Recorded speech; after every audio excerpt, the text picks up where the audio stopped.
Hallo! Hey mensen! Top dat jullie bekijken naar een nieuwe werkplaatsvlog. En wat gaan we vandaag eigenlijk doen? Nou, we gaan... Ik ga eerst de hond uit de bench laten. Nee, we gaan iets leuks doen, toch? Dat klopt. Dat heb ik gisteren al gezegd. Dat is zo! Iedereen zit erop te wachten wat wij gaan doen natuurlijk. Ja, ik ga dadelijk even berichten, want misschien heb ik dadelijk iedereen blij gemaakt met niks. Maar als het goed is verwachten ze ons nog steeds. We gaan dadelijk even kijken voor onderdelen. Hey, Mag ik dat nog niet vertellen? voor de robot. Voor de robot? Oh ja. Oké, ja. Nee. Oh ja, onderdelen voor de robot. Misschien ligt er nog wel iets in die box, hè, voor de robot. Op die box lag niks. Nee. Daar ligt het er misschien wel in. Mooi hè. Heb je nou wel uitgevonden hoe je die cross dinges moet doen? Ja, ik heb het opgezocht. Ja, want heel veel van onze kijkers die zeiden je moet een bepaalde cross hubbel de pup Maar dingen weet moet je ik wat opzoeken in de comments. Weet je, het probleem is... Heb jij een goedkope afstandsbediening Nee, gekocht waarbij kijk. dat niet kan? Dat kan, maar... Leg het uit. Oei, kijk, hier is die, denk ik, niet. Oh nee, toch niet. Oh, jij hebt het kabeltje kwijtgemaakt. Er moet dus een kabeltje bij zitten. Dat kan je er dan insteken, daar zo ergens. Nee, onder dat klepje, denk ik. En dan kun je hem met je telefoon programmeren. Nee, hier zo, onder dit.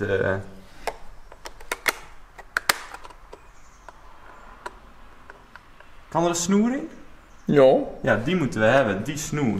Waar is die snoer dan? Is die weggegooid met het oud papier? Oh nee. Jay. Het ruikt hier... Wat nu weer? Oké, dus je hebt gewoon het kabeltje om de afstandsbediening te programmeren kwijtgemaakt, Dirk. Nee, ik denk dat die vast wel ergens is nog. Ja, dat is zo. Dat is met meer dingen zo. Dus dat is vast nog wel ergens. Misschien is hij ondertussen wel bij het oud papier sorteercentrum. Dan moeten we daar ook even langs rijden vanmiddag. Ik weet niet waar dat is. Oké. Ik maak het kapot. Ik zie het.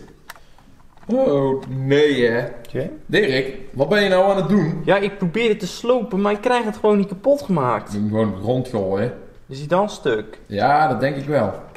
Maar er zat dus geen kabeltje bij. Nee, maar ik heb de kabeltje ook nooit gezien. Ik weet niet. Volgens mij moet je dat er gewoon extra bij kopen als je dat leuk vindt of zo. En dat gaan we niet doen dan? Ja, wat denk jij? Ja, dat weet ik niet.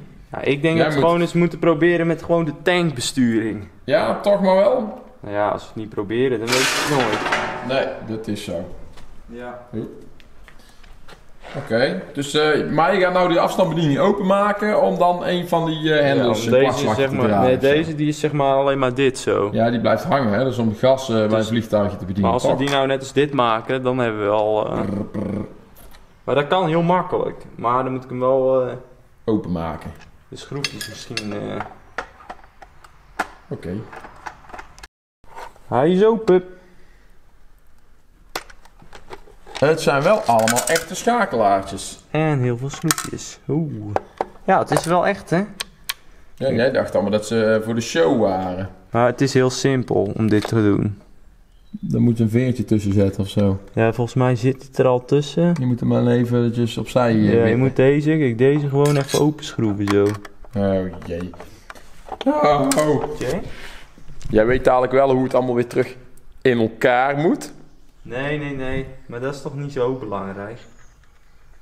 Ah, de duct tape hebben we ook nog, dus dat komt vast goed.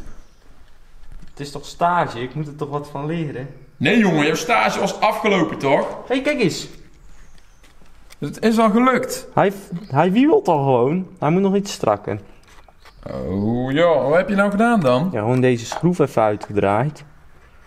Oh, serieus? Ja, dat is het hele verhaal. En dan moet deze een beetje losdraaien. Dan is die oké. Kijk hier, bim bim. Nou, dat schijnt te werken. Het schijnt te werken, zegt hij dan. Mooi! En maar dan nu, want net moesten we allemaal opzij sturen en zo, hè? Maar dat hoeft straks ook niet meer dan. Nee, dat moeten we dan wel even goed maken. Ik vind toch dat het niet alles is. Oh jee. Oké? Jay? Ah! Hey.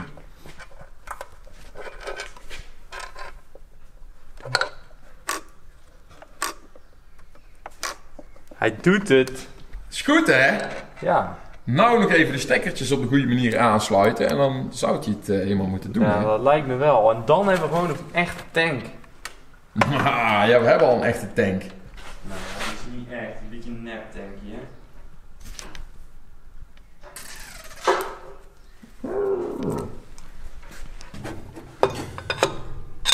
We zijn even aan het kijken of er ondertussen wat meer plunjers van onze brandstofpomp los zijn gekomen. En het goede ding is dit. Waren er al een aantal los. Vorige keer had ik er een paar ingedrukt. Zo met het bandijzer. En dan heb ik er zo kracht op gezet. En ja, die kwamen dus niet meer terug. Dus het veertje was niet sterk genoeg om het plunjertje weer naar beneden te drukken. Maar dat was nu niet meer. Dus blijkbaar zijn ze ja, door een tijdje zo in de diesel liggen te weken. Zijn ze toch weer teruggeschoven. En nou is het me gelukt om een paar meer nog in te drukken weer. Dus ja, ik denk dadelijk maar gewoon weer vol diesel zetten en dan weer laten weken. Volgens mij zijn we goed onderweg zo. Duurt wel weken. Weken, dat maakt niet uit. We hebben hier nog een hele motor die we in elkaar moeten zetten. We missen nog wel onderdelen, hè? Nog wel. Ga je nou sneaky hint geven? Nee, we gaan geen onderdelen voor die motor halen. Oh, nee? Oké. Jay? Kijk hier. Deze, hè, die zit nou... Die heb ik net ingedrukt, zie je dat? Die is nou los hier van het plunjertje die hem erin drukt. Kijk, kan ik zo. Pas op, want dat spettert. Plop, zie je? Nou is je weer terug. Kijk, dan kan ik met deze weer... Als ik dat een paar keer doe, dan komt hij weer los.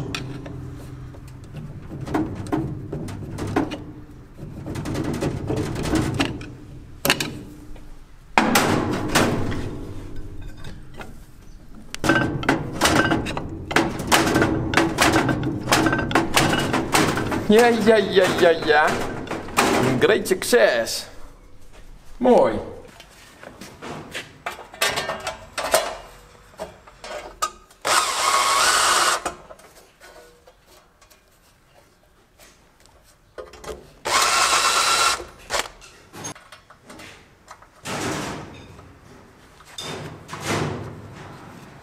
Zes van de 12. De helft beweegt al, dus we zetten de rest nog even in de week in de diesel. En dan binnenkort nog maar een keer proberen, denk ik. Nou is hij echt bijna klaar, hè? Nou is die toch vet? Ja. Volgens mij kun je dit ding gewoon van de 20ste verdieping op de grond laten vallen. Dat kan je met meer dingen. Oh, echt? Dat kan ook met porselein vazen en zo. Ja, dat klopt. Maar deze unit, die overleeft het. Oh! Ja, dat had je er dan niet bij gezegd. Oh, maar denk je het ook of denk je het niet? Het ziet er wel degelijk uit. Maar 20 denk je niet. Ja, dat ligt eraan hoe hoog die verdiepingen zijn. Van een kabouterflat misschien. Ja. Gelijk zo doen. Ja, meteen zo doen. Maar dit ziet eruit alsof dat het bijna klaar is. Ja, maar dan moet alleen voor- en achterkant. Ik wilde net zeggen, daar ligt de bumper en daar ligt de weg. Die moeten er nog wel op eigenlijk, toch? Ja, sowieso. Die eigenlijk, ho. Ja, maar die wil je er vandaag, want je wil hem vandaag eigenlijk weer helemaal in elkaar zetten, denk ik, Dat toch? zou wel leuk zijn. Zo is het. Dan kunnen we dingen aan stukken rammen met de robot. Oh, ik denk dat het echt zeer doet, jongen, als je dat ding tegen je poot aankrijgt. Ja, dat denk ik ook. Ja, nog zoiets. In mijn gedachte was het de hele tijd 10 kilo. Nee, het is 13,6. 13,6 kilo. Ja. Ja, dat doet wel zeer als je zo 13,6 kilo met flinke snelheid tegen je schenen aankrijgt. Tegen je, schenen, enkels, tenen. We moeten wel hopen op een goede vloer, want deze vloer is veel te stroef. Te stroef? Ja, dan stuurt hij niet zo Maar goed. de kijkers die zeiden allemaal dat hij te weinig grip ging hebben. Ja, maar op deze vloer heeft hij echt heel erg veel grip. Oh? Maar daar is het dan weer minder, dus ik weet niet. Dit is natuurlijk wel... Ja, maar je moet wel veel grip hebben, denk ik. Want anders dan schuift hij weg. Dan duwen ze je zo de ring uit. Hier, kijk dit, hè. Dit is echt heel erg stroef, hoor. Hier mag je tegenaan trappen. Zo, het klinkt wel solide. Ja, maar eigenlijk vind ik het nou wel leuk om er echt hard tegenaan te trappen. Doe dan. Nee, dan sloop ik hem. Nee, dan moet hij tegen kunnen, hè? Ja, dat is... Toch gaan we het niet doen. Oh. Oké? Jammer. Jij hebt Jij een nou probleem. Een foutje gemaakt. Ja, ik heb sowieso nog een foutje gemaakt. Het is mijn stageproject, dus dan mag het. Oh ja. Kijk, deze had ik eigenlijk iets kleiner moeten laten snijden. Oh. Oh ja. Dit is zeg maar een passing die niet past. Oepsie. Maar wat was jouw foutje? Kijk, dit. Ja, dit hè, dit. Want hij ligt daar zeg maar niet op. Je kan het zo niet openpakken. Ik ook niet. Nou, dan kan het Dat is laten ook een zien. foutje. Dan had een hengseltje aan moeten zitten. Inderdaad. Ja, maar kijk zo ja. Ja, dat dekseltje. Die ligt natuurlijk alleen op die oortjes. En die oortjes liggen daar op de aluminium. En daar ook. Maar dat betekent dat deze hoek, die wordt niet ondersteund. Dus als iemand dan hier met iets op patst, dan buigt het dan naar beneden. Daar zo tegen je riempje aan. Of op je besturing. Want daar komt de elektronica binnenin. Hé, maar eigenlijk vind ik dat je dit niet mag vertellen. Want nou weet ik dat mijn broertje dadelijk aankomt. Met een pikhouweel. Met een pikhouweel die precies zo lang is dat hij precies daar kan slaan. Ja, moet ik even kijken hoe lang die moet zijn. Hij Ja. moet zo lang zijn. Zo. Zal ik het even voor je opmeten? Meet het op. Kijk Henry, hij is 18. Als je hem 18 maakt, dan heb je hem. Ja, dan aan de zijkant er tegen rijden met een pikhouweel van 18. Precies daar zo. Bam! Dan is dit kapot en dan kan ik niet meer rijden. En dan is het janken. Maar tegen die tijd dat je daar bent, lig jij al op het dak. Oh, hey. En ik denk dat we dit ook wel even gaan oplossen. Denk ik zomaar. Tiketoek! Oh ja!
Hallo?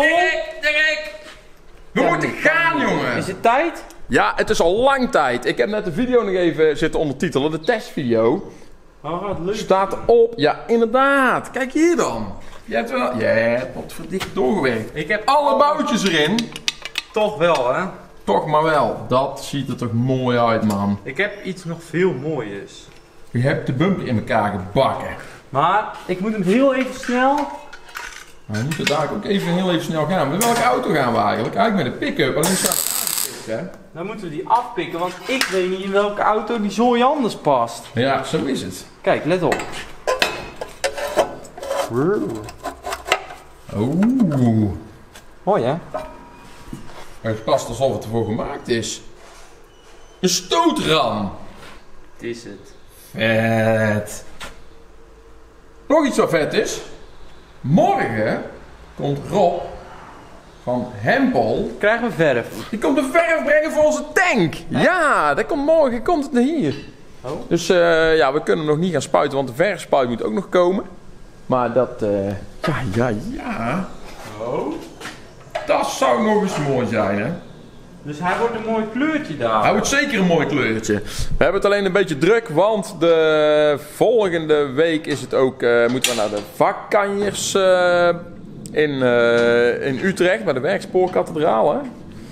Daar gaan we iets bouwen. En de week daarop, dan is het alweer de Indie Robot Maar dat is Games. op zaterdag, dus... Dat is op zaterdag. Oh ja, dat is wel waar. Dus we hebben dan nog wel een hele week aan van alles doen. Maar we moeten ook allemaal auto's mee laten nemen, hè. Want we gaan daar ook een aantal dingen tentoonstellen. Dus degenen die er naartoe gaan, die hebben de kans om in ieder geval een aantal van onze creaties ook in het echt te zien. Dus ook nog een extra reden om toch maar te komen, hè. Dirk! Ja, we gaan. Nee, we gaan niet. Want jij bent nou aan het lassen. En de regel is... altijd een half uur in de werkplaats blijven na de laatste laswerkzaamheden. Hè? Oh, rot nou. Ja, dan moet ik toch even doorgaan. Nee, stop met lassen. Nee, ik moet even doorgaan, want... Zo leer je nog eens iets, hè, tijdens alle klets bij de werkplaatsvlog. Ja. Nooit weggaan nadat je net gelast hebt. Altijd minimaal een half uur nog blijven om te zien dat de boel in de fik gaat of niet. Nou, dat treft, want we moeten nog even de kar afpikken. Oh ja, dan gaan we dat even regelen. Oké, laten we het doen. We zijn onderweg. Mijn motorblok is... Dat is net iets anders, zeg maar. Ja, die is, Ja. die is kapot. Oei, oh. Ja, we zijn hier. Dit is Piet. En Piet die heeft een trekker met dezelfde motor. Nou ja, zelfde motor. Eigenlijk een helemaal opgevoerde motor, hè? Ja, klopt, ja. Vet man. Hey, kijken. Ja, we gaan even kijken.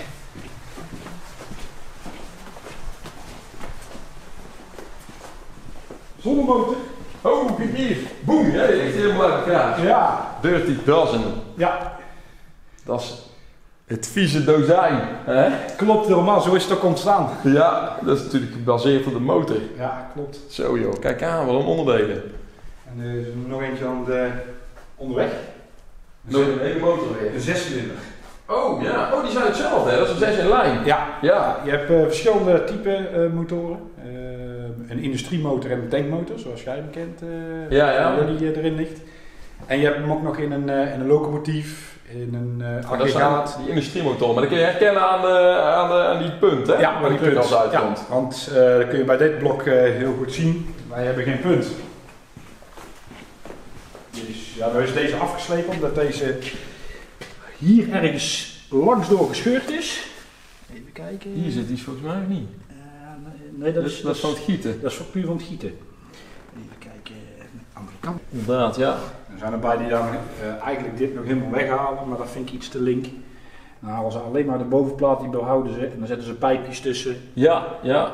om alsmaar gewicht te winnen. Maar ik wil eigenlijk die bus bij elkaar houden. Ja, dat je toch wel een beetje aan ondersteunen dan. Ja. Ja, dan hou je eigenlijk alleen deze flens en dan klem je gewoon met die bussen tegen de cilinderkop. Ja. En dan hou je die buisjes gewoon als afstandhouders in feite. Ja. Klopt. Ja, omdat je dan met methanol rijdt, heb je je koeling toch niet nodig voor zo'n korte tijd. Ja. Nee, in ieder geval niet bij de cilinderbussen. Cilinderkop wil ik toch weer wat meer gaan koelen. Ja. Alleen daar zit ik een beetje met het gewichtsprobleem. Want om daar weer een koelmotor op te zetten en te gaan koelen, ben ik zo weer een kilootje of 30, 35 verder en die heb ik niet over. Nee, inderdaad. Want dan wil je gewoon met een elektrische pomp circuleren. Gewoon circuleren, Ja. inderdaad. En nu heb je daar wel water in zitten of zo in die kop om een beetje meer massa te hebben om op te warmen. Helemaal niks. Nee. Nee. Want dan kun je daar gewoon een pakking in leggen die hier dicht is dan gewoon. Ja, En dan koel je in de kop. Ja. Dit is een 38,8 liter V12. Hun mogen er 2 in de vrije klasse opleggen in verband met de inhoud van de motor. Maar hoeveel liter is dat dan, die Rolls Royce? Het is een Rolls Royce, hè? Ja, dat durf ik zo even niet uit mijn hoofd te zeggen. Nee, dat weet ik Ja, want ze zeggen van deze motoren dat ze ook afgeleid zijn van een vliegtuigmotor. Maar dat is dan die Rolls-Royce motor waarschijnlijk. Dat zijn volgens mij direct afgeleid van die motoren. Klopt. Ja, want de Russen hebben volgens mij zelf nooit zo'n vliegtuigmotor gemaakt zoals dit, denk ik, of wel? De originele motor die komt uit Oekraïne. Dus de Transmash motor. Ja. En eigenlijk met het motorblok waarmee ik rij eigenlijk niet met een Transmash.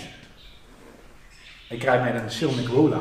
Silnik, ja, want dat is ook een naam die ik... En er was nog een naam die ik vaak voorbij hoorde komen ook in de 12-cilinders. Silnik Wola is eigenlijk een fabriek in Polen die imitatiemotoren maakt.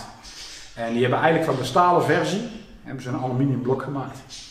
Oké, ja. Dus die wij hebben is ook aluminium, hè? Wij hebben dan weer een Norinco eigenlijk, hè? Dat het weer Chinees is. Ja. Dat we met de punt aan de vliegwiel rijden. Hoe zien die zuigers van deze motor eigenlijk uit? Dat vroeg ik mij eigenlijk ook af, want er zijn heel veel varianten van, begreep ik, van Herman. Hoeveel wil je er hebben? Oh, ja, dat is wel elke... Ja, dat zijn wel... dat is echt heel verschillend. Het zijn wel helemaal anders dan die wij hebben, hè? Zie je dat? Oh, jij hebt hier ook andere veren op zitten, zie ik. Een stuk minder veren. Ja, wij hebben hieronder nog een veer bij zitten. Ja, die zit hier dus weer niet bij. Ik heb er ook nog een andere liggen, want ik heb er ook nog... want deze zijn weer anders. Inderdaad, joh. Ik ben even... Wacht. Ja. Dus weer een andere. Inderdaad, dit lijkt wel op wat wij hebben, maar toch is het weer anders. Nee, die dingen hebben wij niet in. Nee, dat klopt, maar wel die smering zo, zeg maar. Ja. En dan heb ik nog billets liggen, die komen zo uit het vet. Die moeten nog nabewerkt worden. En die kunnen we er ook nog wel even bij pakken. Laat ik eens even pakken. Nog meer. Oh, die zijn echt zo'n splinternieuw weer. Ja. Dus deze komen echt letterlijk uit het vet. Er waren nog zuigers die helemaal bewerkt moeten worden om de klepsparingen erin in kwijt te kunnen. Inderdaad, ja. Ja, want hoe minder je eraf haalt, hoe meer compressie je erin houdt natuurlijk. Dus iedere keer als we andere zuigers steken, moeten we de compressie ook weer goed narekenen. Ja, precies. Kun je er eventueel nog een extra kop tussen leggen of een dikkere? Gebruiken wij ook. Alleen dan aan de onderzijde. Oh ja, vul je hem daaruit. Ik leg het van onderuit. Ja, natuurlijk. Ja, dat is beter. Ja, dat kan met die losse cilinderbanken. Aan de ene kant is natuurlijk een 20 liter inhoud van de motor. En de andere kant is 18,8 liter. Dat heeft met de slag te maken. Met de slag te maken. Ja, want die drijfstangen, dat zijn van die rare dingen. Hele rare dingen inderdaad. Ja, er zit zo'n extra armpje bij aan. Ja. Kan ik beter in de andere ruimte laten zien. In de werkplaats zelf. Zo, kijk hier dan. Assortiment aan zuigers daar. Ja. Oh ja. Ja, we hadden het... Hier tussenin hebben wij nozzels laten maken. Ja, dan je rijdt niet met diesel, maar je spuit daar langs methanol in. Op twee traps. En we hebben nog zeg maar de standaard. Deze die zitten er eigenlijk als inlaat op, waar jullie de... Ja, waar dit inlaatbed op zit normaal. Ja, daar spuit je nog extra in. Ja, hier is stationair en de andere twee die komen erbij, bij toeren komen die erbij. Oké, joh. En hier zitten dan verschillende nozzeltjes in. En dat hou je gewoon op druktesysteem of hoe? Ja, dat wordt gelijk aangedreven rechtstreeks op de krukas. Oké, ja. Dus afhankelijk van de toeren, hoe harder dat de pomp gaat draaien. Ja, hoe meer het die geeft. Ja. Goh. Nou, dat is een heel bouwwerk. Dat gaan we maar niet doen voor die tank. Niet? Dan houden we het ook niet zo lang heel, denk ik. Het is maar gemaakt om heel eventjes vol wak te gaan natuurlijk, hè. Zo, dit is in de uitlaat om stukken van de turbo te vangen of zo. Ja, dat is een regelgeving van de Nederlandse tractorpoolingorganisatie. En dat is puur om te voorkomen dat het wiel via de uitlaat naar buiten kan komen en in het publiek kan komen. Stukken van de turbo langs de uitlaat naar buiten geblazen worden. Goh. Het is puur allemaal veiligheid. Dit is een losse startmotor volgens mij. Ja. Die hou je gewoon erop en dan starten en dan... Omdat wij, gewichtsprobleem, we zitten in de 2,5 ton light modified klasse. Wat dus eigenlijk als klasse ooit begonnen is als 2500 kilo. En onze motor mogen wij 100 kilo bijhangen. Dat is een puntensysteem. Heeft te maken met de liters inhoud van de motor. En ik kom met gewicht gewoon niet weg. Dus ik heb met een losse startmotor, Amerikaanse drag race startmotor, die hem dus heel snel rond kan gooien. Ja. En die hebben we dan op de quad bij. En die halen we er, als die gestart is, halen we die er vanaf. Inderdaad, ja, want deze is echt al een stuk lichter dan de originele startmotor. Ja. Ik weet niet of die wel eens er een bij hebt gehad, maar... Daar breek je je rug op. Die is zo groot. Ja, daar breek je je rug op. Ja, dat is verschrikkelijk. Ja, zo lomzwaar dan. Ja. Oh, kijk hier aan, joh. Dat zijn die drijfstangen. Ja, dat zijn de drijfstangen. De ene kant slag van 186, de andere kant een slag van 180. Tja. Tja.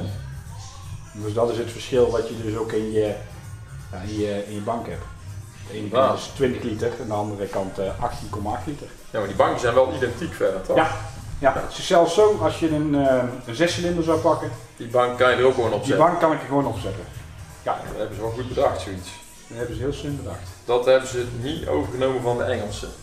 Alles passend op elkaar. Kijk Dirk, dit hebben wij ook nodig straks zoiets. Ik zat er ook al te kijken, met een motortje zo. Dat is Gewoon heel simpel. Heel simpel, lekker Oh, dat is bot. geen motortje. Nee, dit is gewoon een Ja, inventariskastje, vormkastje. Ja. Dat is ideaal. Dus we zijn nou met allerlei passtukken zijn we aan het kijken geweest om, voordat we straks gaan, het blok gaan bewerken, of dat alles gaat passen. Dus allemaal kleine stukjes gepakt, alles op tekening gezet. Maar het even voor de zekerheid toch even in plaatstaal even uit laten snijden. Oh, dan kun je hem nou passen en dan maak je hem even de vorm en dan straks laat je hem echt uit een blok frezen. Ja, laten we hem uit, nou blokken weten we niet. Ik denk dat het uit 4 delen aluminium gaat worden. Omdat het in verband met het prijskaartje. Want het liefst zou ik hem uit een compleet aluminium blok doen. Maar dat is bijna niet te betalen zonder sponsoren. Ja, nee. Ja, het kost toch allemaal wel het een en ander, denk ik zo. Nee, we hebben in eerste instantie zitten kijken. Wij denken, waarom dat wij het blok gescheurd hebben, dat dat komt om onbalans in de krukas. Dus de mate dat wij toeren gaan maken, hebben wij het vermoeden dat de krukas, omdat die zo lang is en omdat die eigenlijk origineel zit hier een hele grote gewicht die hem dan moet balanceren. Alleen die gewichten die zitten los en die zijn eigenlijk maar tot 1500 toeren kunnen we die gebruiken. Ja. Aangezien dat wij naar 3000 plus gaan, komen die losse elementen die komen eruit. Die komen gewoon langs de zijkant van het blok naar buiten toe. Dat hebben al meerdere teams ervaren. Dat is niet best, nee. Nee, dus wij zijn nou dus die hebben we er als eerste afgehaald. Dus nou waren we aan het kijken of dat we zelf gewichten konden maken. Ja, die hebben laten snijden, die heb je nou... Ja, die hebben we er even tijdelijk opgezet. Totdat ik op een 6-cilinder motorblok ook hier in de regio in één keer voorbij zag komen. En die heb ik nu gekocht om te kijken of dat we daar de krukas van in het blok kunnen leggen. Maar moeten we wel wat aanpassingen doen in het onderblok. Want dan moeten we ze eigenlijk allemaal zo gaan laten uitvrezen. Oh ja. Anders heb ik geen ruimte in mijn onderblok. Precies, ja. En deze? Daar zou net moeten gaan. Dus daarom wil ik eerst eigenlijk de krukas hebben. Ja. Er eventjes inleggen zonder de drijfstangen. En eens even kijken, misschien eentje laten zitten, dat is deze. Om te kijken of dat die mooi rond kan. Ik heb hier in ieder geval de lucht. Ja, die luchtstarter inderdaad. De luchtstarter. Ja, dit zit bij ons, dat was helemaal rot inderdaad, die leidingen. Ja, dit zijn de verstuiverleidingen. Verstuiverleidingen. Ja, met verstuivers ook nog zelfs deze. Nee, de verstuivers dat zijn de... Die zitten nog dieper, ja. Dit is een soort van spuitstuk wat erin gedraaid zit. Ja, dat klopt. Ja.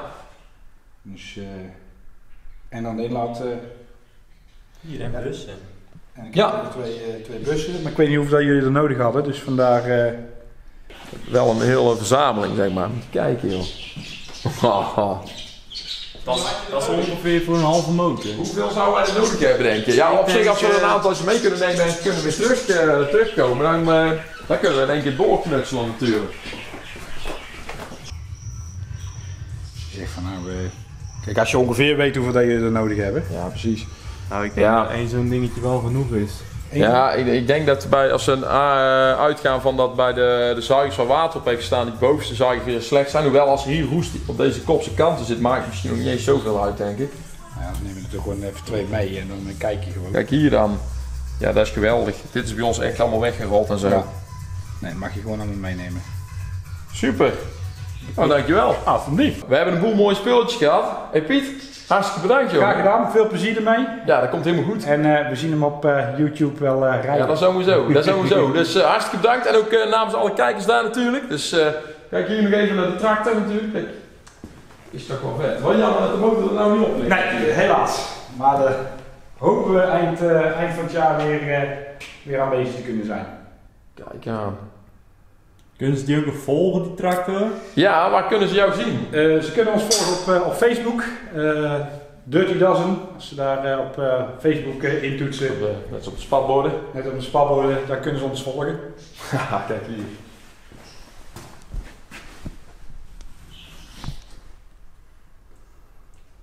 De hamer en de sikkel natuurlijk, hè? Ja. Dat duidt op de...